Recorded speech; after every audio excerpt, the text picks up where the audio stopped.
Empowered by my inner fire, with every step I'll climb higher. Self-belief is my guiding flame. With confidence I'll make my name. I am empowered, I am strong. With every step I belong. In my heart I find the key to unlock my dreams, to be truly free. Yes! Hello, everyone, and welcome back to another Empowered Women Live. Hello sa lahat ng nunood from different parts of the world, whether you're watching from Europe, America, Canada, Middle East, or Asia, or anywhere else. Maraming salamat for taking the time to be here tonight. We truly appreciate your being part of this growing community. Today is extra special because we also celebrating International Women's Day. So, yes, celebrating Women's Day. Hello, ladies. Auguri. So, before anything else, let's take the moment to recognize and celebrate all amazing women around the world. Sa lahat ng mothers na walang sawang nag-aalaga sa kanilang pamilya, sa mga professionals na patuloy nagsumisumikap sa kanilang careers, at sa mga immigrants or OFW na malayo sa pamilya pero patuloy na lumalaban para sa magandang kinabukasan, sa mga entrepreneurs na may lakas ng loob na mangarap at gumawa ng paraan, at sa lahat ng caregivers at women na tahimik na nagsasakripisyo araw-araw. Saludo kami sa inyong lahat. Women are truly powerful and strong, resilient, loving, incredibly inspiring. Kahit Amen. maraming challenges, patuloy pa rin tayong bumabangon at patuloy na lumalaban para patuloy na nangangarap, right? And here in our community, we also celebrating progress. Every week, we see women stepping out of these comfort zones, learning new skills, showing up for themselves, and slowly building something better for their future. So congratulations sa lahat ng action takers, million achievers, at sa mga taong nagkaroon ng courage na magdesisyon na baguhin ang direksyon ng buhay nila. Hindi madaling magdesisyon na gumawa ng pagbabago. Minsan may doubts, may fears, at meron ding insecurities. But choosing growth, choosing freedom, and choosing better future for your family, it takes real courage. And because of people like you, our global community continues to grow. At mas marami na ngayon ang nagiging isang importanteng realization na hindi lang pala tayo dapat basta nag-work para mabuhay. Hindi lang tayo dapat pagod araw-araw at parang walang choice. People are starting to realize na that we have more from our life. More time for family, financial stability, at more freedom and more opportunity to grow. And tonight, we are going to talk about something very real, something that many people are experiencing right now, especially those who are working hard, but still feel like something is missing. So stay with us because this conversation might just open your mind and to a new possibilities. Yes, thank you, Sis Rockhill. This topic is something that all women can relate, right? Sa lahat ng ating mga immigrants and hard-working parents na were raised to work hard, sacrifice, and provide to our family. And of course, eventually, many people also reach a quiet moment where they ask themselves, is this the life that I want for the next 10 years, 20, or 30 years? That realization can feel uncomfortable, right? But it also can become the beginning of transformation. So tonight, our speakers will share their reflections and experience. And of course, let's start to our host, Sis Rockhill.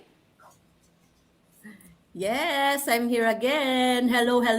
I'm Raquel Serrano. I'm working here and living in Milan, Italy. with my family. And I believe many people experience this moment quietly, that we are working very hard, fulfilling responsibilities, doing everything expected of you. But deep inside, question starts forming. Tulad ko na open book na sa lahat, na yung nagkaroon ako ng, nag, nagbuo kami ng pamilya at the very young age. Biruin nyo, at the age of 18 years old, may pamilya na ako, nag-19, nag-start na yung responsibility. Hindi katulad nung normal na at the age of 19, nag-aaral pa kami, ng asawa ko, ng husband ko ay nagtatrabaho na para sa aming pamilya, para sa aming maliit na pamilya. And at the end, nandito na kami parehas, ang mga anak ko, and then lumaki na sila, going forward, nagkaroon na sila ngayon, nag-i-start na sila ng sarili nilang buhay, ng sarili nilang pamilya. Doon na lumabas yung realization ko na something na kailangan ko na naman ng para sa sarili ko. It's a me time na, dahil tapos na ako sa mga, hindi naman talagang totally tapos na sa responsibility, pero siguro kailangan namang isipin na yung sarili namin at yung para sa future namin, para sa aming retirement, di ba? Yung realization na you want more life is yung actually, ito yun na yung sign na kailangan na naming mag-growth, hindi lang para sa financial, kundi yung mindset namin, dito ko naisip na kailangan kong magbago ng mindset para lumago, hindi lang pang sarili, di ba? Dito ako isip na maghanap ng ibang opportunities na kakaiba o malayo sa nakagulan naming trabaho. At ito na yung nakatulong sa akin at sa aking pamilya, sa aking sarili, sa mindset ko. At dahil dito sa business na to, nagbago ang perspective ko sa buhay. Nagkaroon ako ng purpose, mas malaking purpose, hindi lang para sa pamilya ko, at saka gusto ko na ngayong makatulong, hindi lang sa pamilya at sa ibang tao. Lalo-lalo na sa mga mami o OFW dyan at immigrants na mami na katulad ko. Gusto ko silang bigyan ng impact na hindi lang itong posisyon ng buhay na to ay pang matagalan, kundi meron pang ibang opportunities na naghihintay para sa amin, na para mas maganda ang maging future namin. Yun. And then, para sa aking susunod na ating speaker, Bernadette, have you ever experienced that kind of turning point?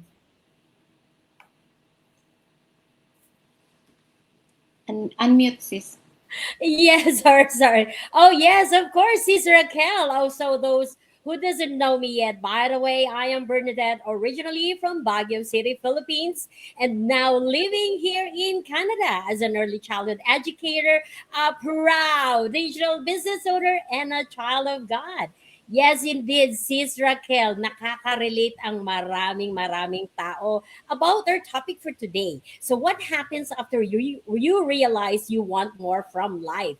So for me, yes, I do believe many people reach that moment when they begin thinking seriously about the future. So we work very hard every day, but sometimes we forget to pause and ask where all the effort is really leading. So for me, that realization opened my mind to exploring new possibilities. And that awareness is so powerful because it opens your eyes to a lot of possibilities you didn't even see before. So once you realize there may be another way to live, earn, or grow, your mindset begin to shift. So once felt like the only path suddenly becomes just one option away from many options. So that moment of awareness is where transformation begins. So you start questioning limits, exploring possibilities, and believing that change is really possible.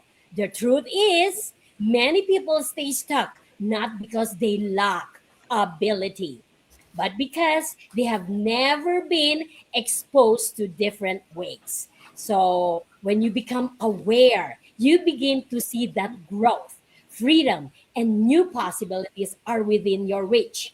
And once your perspective changes, it becomes much harder to settle for less, the life you truly wanted. So I'm grateful and beyond thankful that I found this digital business among these beautiful ladies with me, and so proud digital business owner. So, of course, not only will experience these amazing benefits of this business. So, Mary Ann, what was your realization like? Thank you, Sis B. Grabe yung energy ni Sis B. Nakakahawa. Kaya sobrang nasisiyahan talaga ako pagka nandito tayo, yung mga empowered na every Saturday and Sunday. Thank you, Sis B. So, by the way, ako po pala si Mary Ann. I'm a mom, I'm a wife, I'm a full-time sales administrator, and a part-time online mentor. Hello, everybody. So, ako po ay Tubo, Manila, Philippines, and currently now in the very cold Ontario, Canada.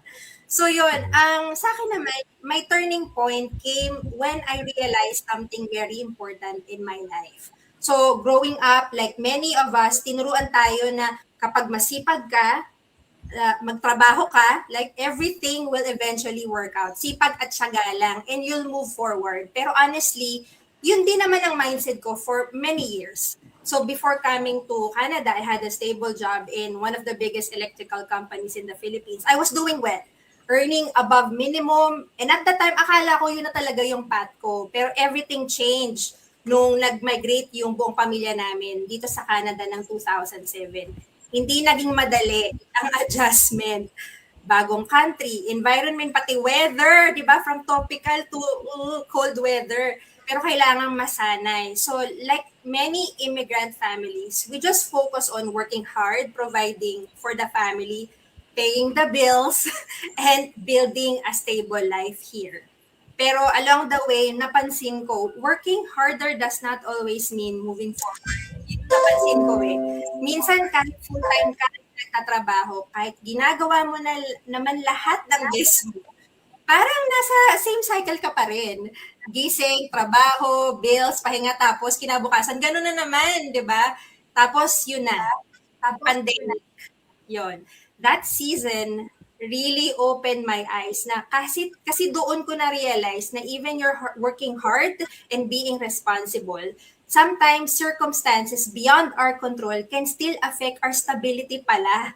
Alam mo yun, that's when I started thinking, maybe I need something like a plan B. Yeah. So yun, close friend ko, inintroduce tong online business sa akin. To be honest, skeptical. Diba? Alam mo, parang kaya ko ba to? Pero eventually, na-realize ko, there's something important. Many hardworking people stay in the same cycle, not because kulang sila sa sipag or dedication, pero hindi nila kasi alam na may option sila. Yun yung nalaman ko nung itong business na to. So, hindi ko naman iniwan ng trabaho ko eh. You know, I'm still working full-time, but I started building something on the side. Learning new skills, yes. Surrounding myself with people like this that I want to grow with, right? So ang golden nugget ko is sometimes one new idea, one opportunity, or even one conversation lang na, ano ba sis, ano ba ginagawa mo dyan, di ba?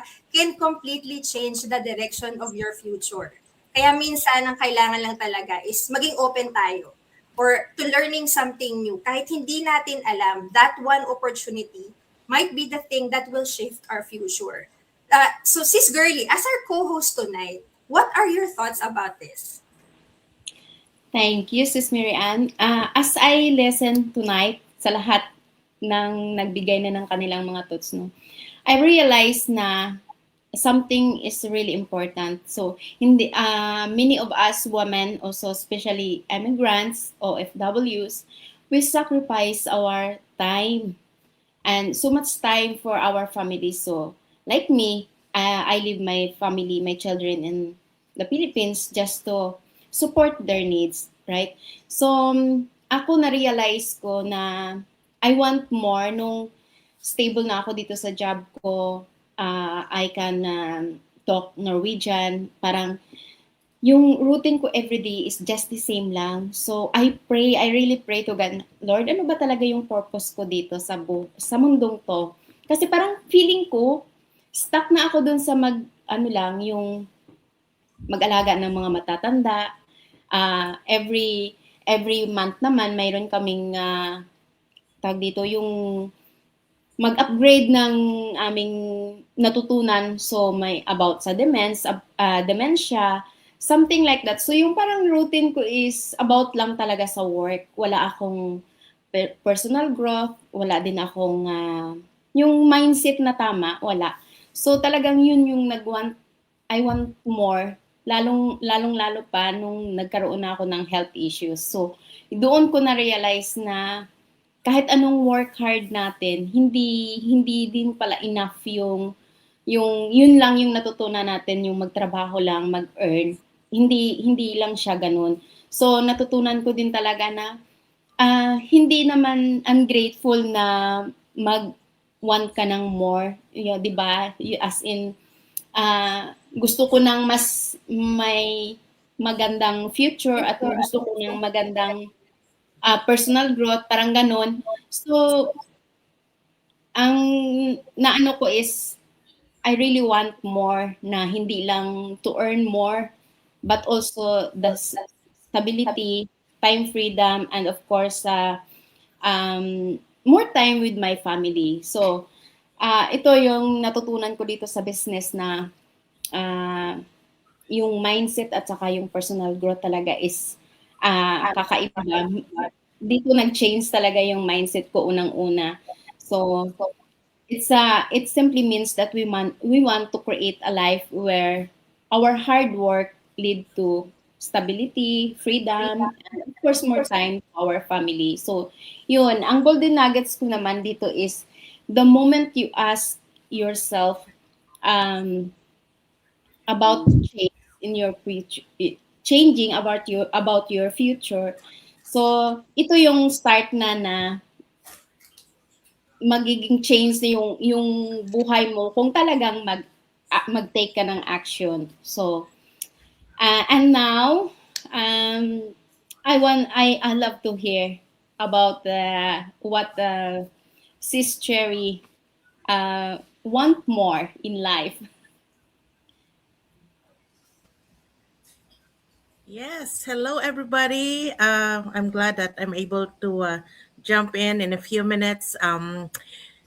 And I was thinking about this because as you grow older, you want more for something that for your retirement, for the end of life. You know what I want to do in my life when I will depart here, right? So it's just for me. First, I want to share to you about when I see the what do you call gas price, and I said, what I want more. So now I have to buy more gas, pay more money for the gas instead of I want to travel more. So now I stop. I'm stuck because I said I want a road trip for the summer. Now what I will do because of this gas, right? So every day we have realization. That's what I'm thinking.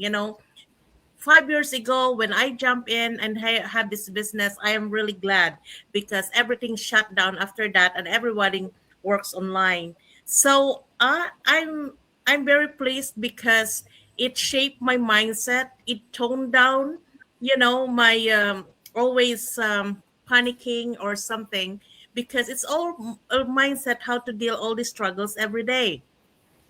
So I'm glad. So now I have to deal this. Okay, the other price. So that we cannot go ahead of what our dreams, but every day there's a challenge. So what I'm trying to say here, there is no perfect timing to start for another side hustle, right?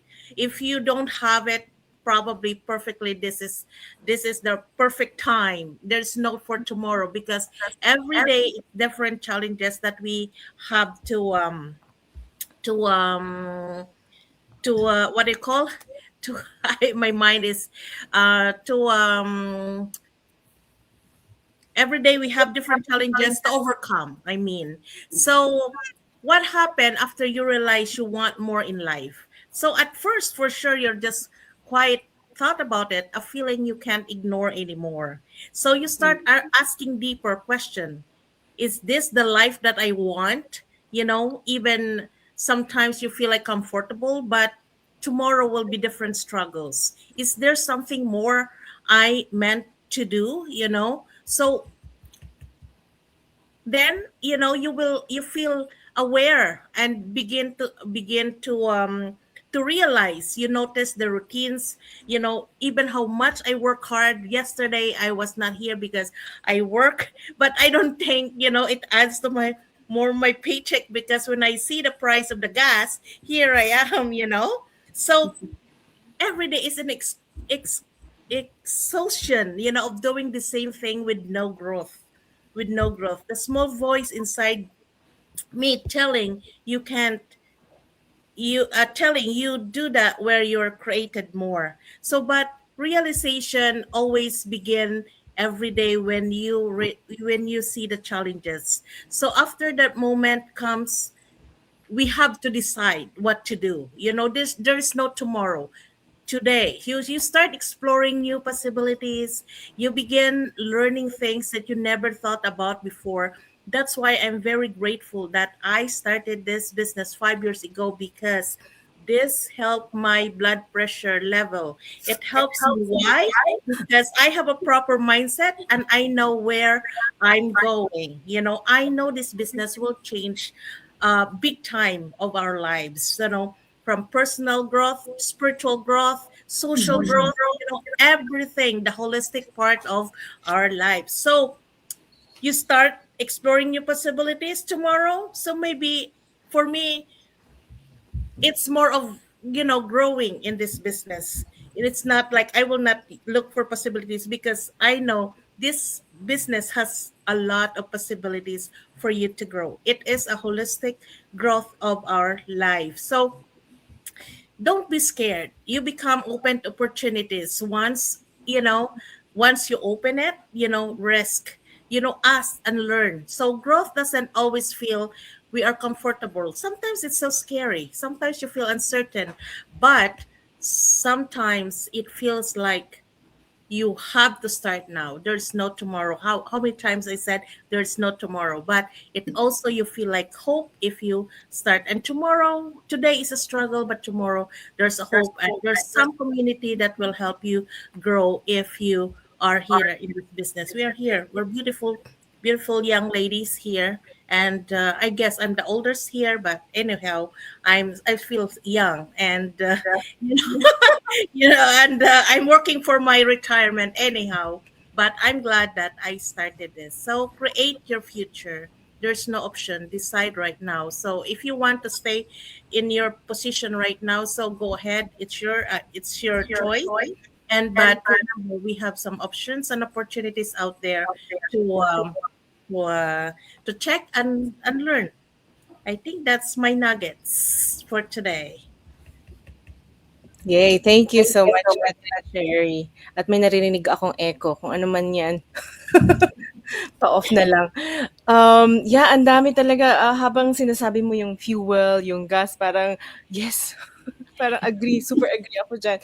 By the way, my name is Malu po and I am from Calgary, Alberta. I'm a mom of 3 and of course, sabi nga ni Ate B, a proud digital business owner. O, diba? So, ang ganda-ganda ng ating topic for today. Alam natin, many of us experience this kind of realization kung quietly, loudly, pero most of the time, it it's so quiet. Hindi siya palaging dramatic, 'di ba? Hindi siya parang sa movie na may big turning point. Sabi nga, most of the time it happens in silence kahit nasa shower ka or bago ka matulog or nasa washroom kung ano mang ginagawa.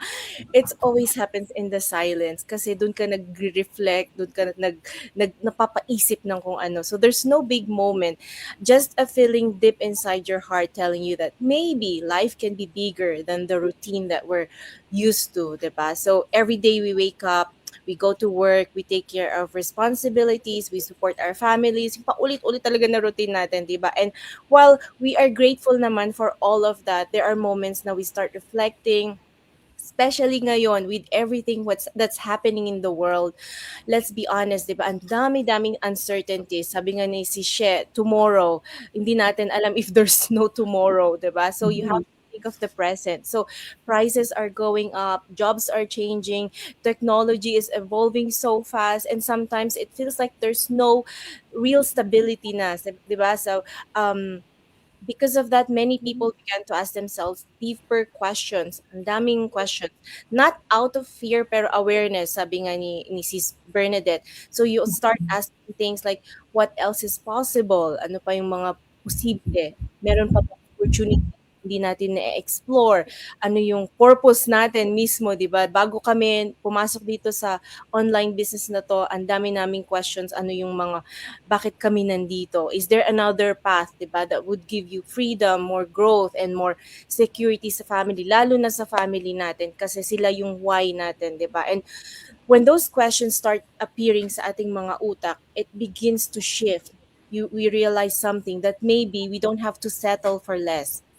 Sabi nga, kung gusto mo, kung choice mo yan ang choice, kung gusto mo diyan ka pa din, yan ang choice mo, sabi nga ni Ate She. So, we don't have to settle feeling stuck. We don't have to settle for a life na yung dreams natin are always postponed, o sige later na lang or next year or next month, saka na pag ready ako, saka na pag confident ako, yung ganon.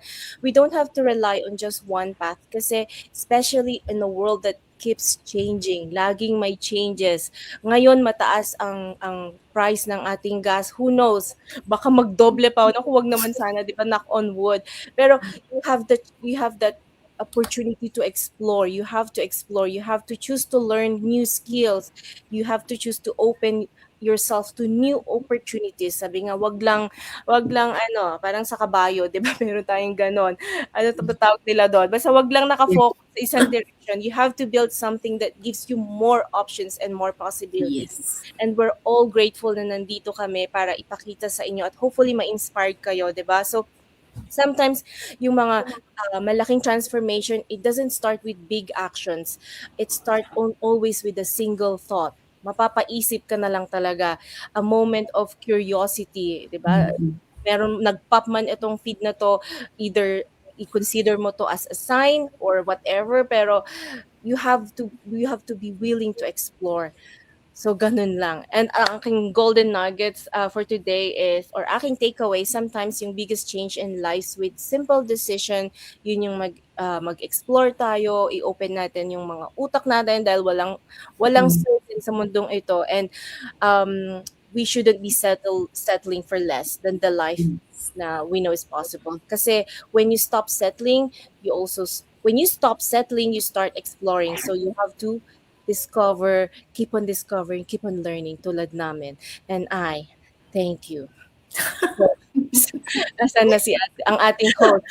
Okay, tama. Lahat tama sinabi mo, Sis Malu. And if tonight's discussion resonates with you, comment more in the chat. Dahil alam natin na marami sa inyo ang tahimik lang na nararamdaman lahat yung sinabi naming ladies sa inyo dito, Ben. Pero hindi natin, we don't talk about it. Dahil hindi natin alam kung hindi tayo sure or nahihiya tayo or hindi, marami tayong fear, may doubt. Pero sana lang magkaroon tayo ng open mind para sa lahat ng opportunities na sinabi namin, huwag ka tayong mag-settle. Sabi nga naman ni Sis Malu, okay? And if you're watching live, tell us which country you're watching from para mabati naman namin kayo, right? pass to you, our co-host, Girly. Yes, thank you, Sis Raquel. For many of us here, that realization lead us to start learning about different ways to create opportunities about alongside our careers. Yeah, if you are curious about the path many of us started exploring right now, there is a free webinar every Tuesday and Thursday where everything is explained clearly about our business. You can watch it live or you can watch it also replay if you don't have time. So no pressure, no obligation, just information so you can understand how it works, right? So sometimes learning one new idea can completely change how you see your future. Yes, Sis Raquel? So, tama. And balik tayo ulit dun sa ating ngayong International Women's Day. Hindi lang natin sineselebrate ang ating mga achievements. Sineselebrate din natin ang ating tapang at ng bawat babae. Ang pagkababae, ang tapang na mangarap at mas marami as mas malaking future. Yung tapang na mag-grow at mag-improve kahit maraming challenges. At ang tapang na nagbukas ng isip sa mga bagong possibilities para sa sarili natin at para sa pamilya. And because every woman deserves a life with more freedom, more choices, and more opportunities. And we honor every woman who continues to show up today. And this is a very a segue to all of you. Like my co-host said, na we have our webinar every Tuesday and Thursday. You can watch that, and if you're interested and curious about our online business, message us in every ladies here in our live session if you're interested and curious.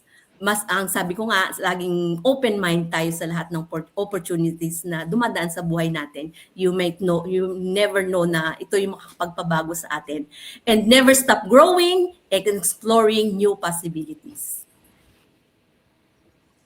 All right, tama yan, sis Raquel. So, ang masasabi ko rin naman dyan is your future deserves your courage.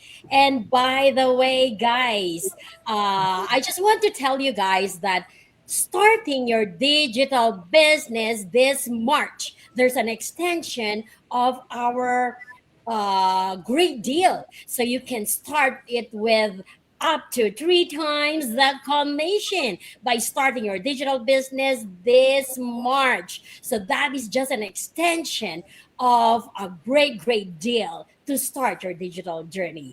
So your future is actually nasa inyong mga kamay. You have the passion, you have everything, but all you need to do is take an action.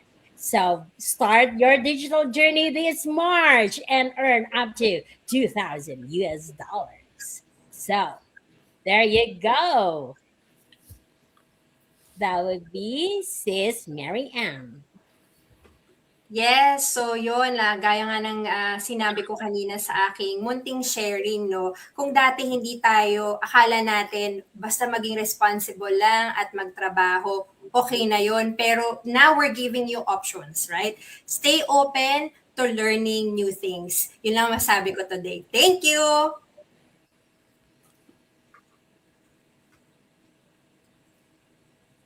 Ayun. Believe that life can expand beyond survival. Yung, kung gusto mong may pagbabago sa buhay mo, take action now.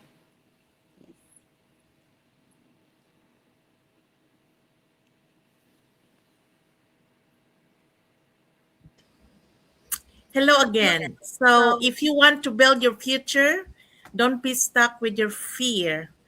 Start today and we're here to help you. So remember our website here. So just message everybody here or everyone you want to mentor you, and we're here to help you start. Yes, and ready na ka na bang hindi mag-settle for less? Take that first step, try something new, and open that door na matagal mo nang iniisip. Life is bigger than routine and fear. So simulan mo na ngayon at makita mo the possibilities waiting for you are bigger than your imagine. Ito pa ang aking website, digitalmsconsulting.com, at ang aking page ay Digital Mompreneur Space. And back to you, host. And yes, thank you for joining us tonight for another Empowered Women Live, and to all the incredible women watching around the world. Happy International Women's Day. Thank you, thank you. See you next week. And continue supporting each other, growing together, and believing that more is possible. Good night, everyone, and we'll see you again next weekend. Bye. Bye. Bye.